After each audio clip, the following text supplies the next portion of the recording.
چندن سبا مونږ او تاسو خصوصا چې کوم ځوانان دي هغوی د دې ډېره بې قدري کا ډېره بېخکندیه کوي او ډېر یې شاته غورځولی دی او دنیا په هغوی باندې ډېره غالبه ده او دا ګمان یې جوړ دی چې زمونږ او ستاسو به دلته دنیا کې مستقل اوسیږو حالانکه زما او ستا مستقل اوسېدو دپاره ځای آخرت دی او مونږ ډېر خوښ دی الحمدلله د زرو لکو دنیاګانو نه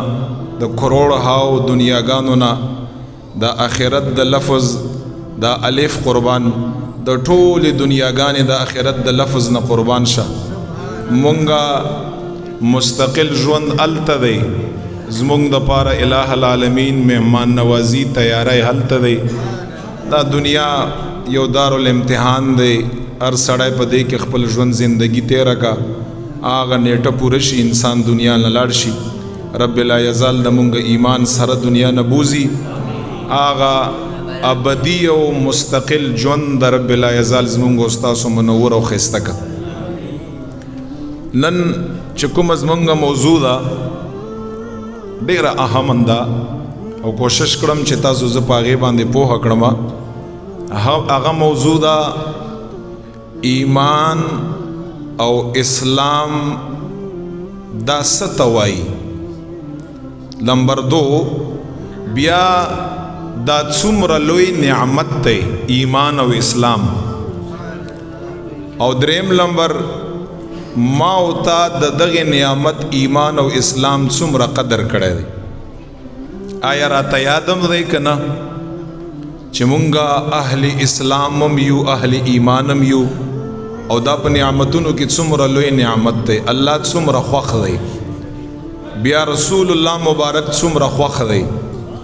بیا صحابه کرامو ایمان او اسلام په نعمت کې ته سوچ نشي کولای چې دغه نعمت په مقابله کې څومره قربانۍ ورکړي دي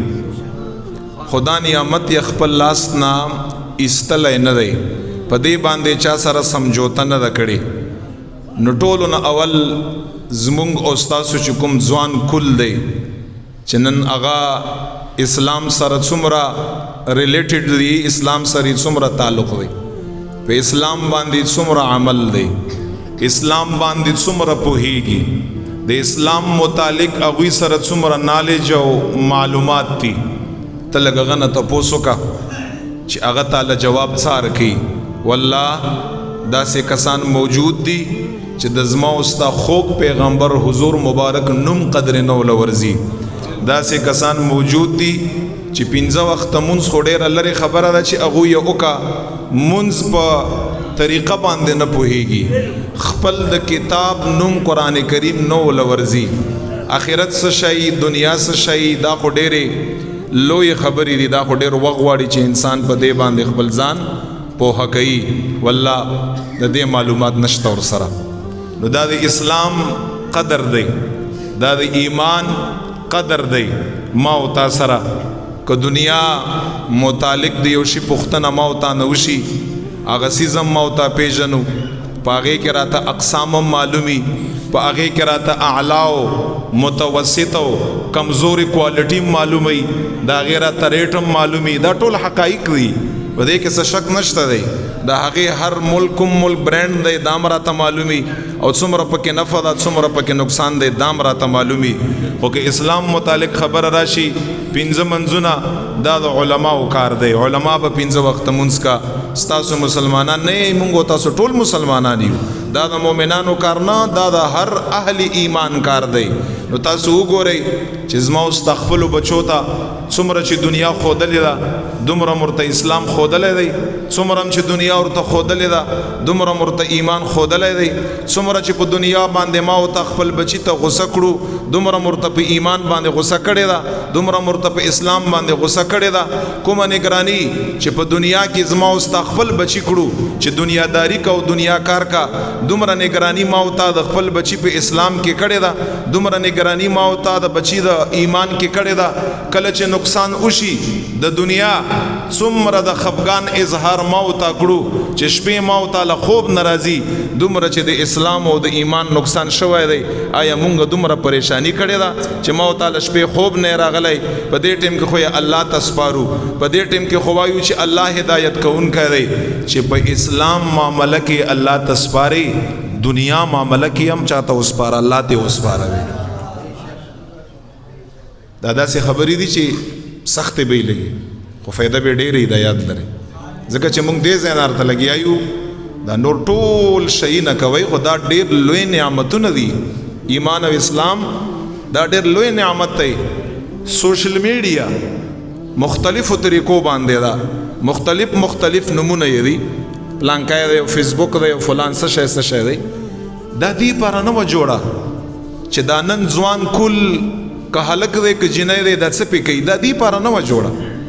دا خو یو بل دپاره ذرایع وو، دا خو دې پاره جوړه ده چې زه ستا حالات نه خبر شم، ته زما حالات نه خبر شي، بس دې پورې محدود ده. دا بل شي پاره نه وه جوړه. دا نن زما او ستا دا ځوان کل، دا هلکان، دا جنکې د زما او ستا د نبي علیه السلام د امت په دغې سوشل میډیا باندې کوم حد ته ورسېد؟ کوم حد؟ آیا دوی ته اسلام حدود نه دی یاد؟ دوی ته د ایمان حدود نه دی یاد؟ هغه قدر او عزت چې ایمان او اسلام دغه هلک او جنۍ له ورکړی دی، هغه قدر او عزت ته دوی اشاره ګرځولې ده، هغه یې د خپو لاندې کړي دي په دغه سوشل میډیا باندې چې دا کومه بېهودي روانه ده. دا دوی ځان دپاره کامیابي ګڼي، دا ځان دپاره سعادت ګڼي، دا ځان دپاره یو شهرت ذریعه ګڼي. او دوی دا سوچ او ګمان دی چې مونږ به دنیا کې ټول عمر دپاره ایساره ګو، رب لا یزال په طرف باندې به نه ځو، رب لا یزال وړاندې به نه ودرګو، رب لا یزال به جوابده نه یو. مونږ ذره عمل دا نه لیکلی کېږي، دا کرامن کاتبین چې ناست دي او په دغه قبر کې رب لا یزال ته ما او تا پراته شو، یا په هر ځای کې ما او تا مړه شو، رب لا یزال له ورشو. دغه ځوان کل سره چې په سوشل میډیا باندې بې حیایۍ انتها کړې ده، دوی ته دا پته نه لګي چې رب لا یزال له به زه یو سیز جواب ورکوم، رب لا یزال به زه جوابده یم. ما خو رب لا یزال دومره احسان یې را باندې کړی چې ایمان والې ګرځولی یم، اسلام والې ګرځولی یم. او کرتوت او حرکات د زما د چا دي؟ د کفر حرکات دي زما. چې کوم اهل کفر دي، کوم اهل مغرب دي، بربنټوب، بے حیائی، بے عزتی، بے احترامی، د بدن نمائش، د خپل د عورت ښکاره کول، د خپل چې څومره اسلام تعالی عزت درکړی هغه پار چوره کول، هغه خپو لاندې کول. هیڅ کله دغه ځوان ته په ذهن کې دا رانله چې زم د ایمان والا یم، زم د اسلام والا یم، ما له ایمان او اسلام ډېر لوی عزت او مقام را کړی دی. دا یاد لره ورځ د آخرت شته، رب لا یزال له به دغه ټول خلک ځي او دا زندگی را تګ په نمبر باندې دی، خو تګ بې نمبره دی. تګ نه بیماری غواړي، نه بوډاتوب غواړي، نه غریبی غواړي، نه مالداری غواړي، نه دا غواړي چې زه به خامخا بوډا کېږم یا ما باندې به یو ځل بیماری راځي د هغې نه پس نه. هېڅ پته نه لګي د زما او د ستا د بلاوي. دا یاد لره سوچ پکار دی، فکر پکار دی. نن اهل ایمان اهل اسلام په کوم طرف باندې روان دي؟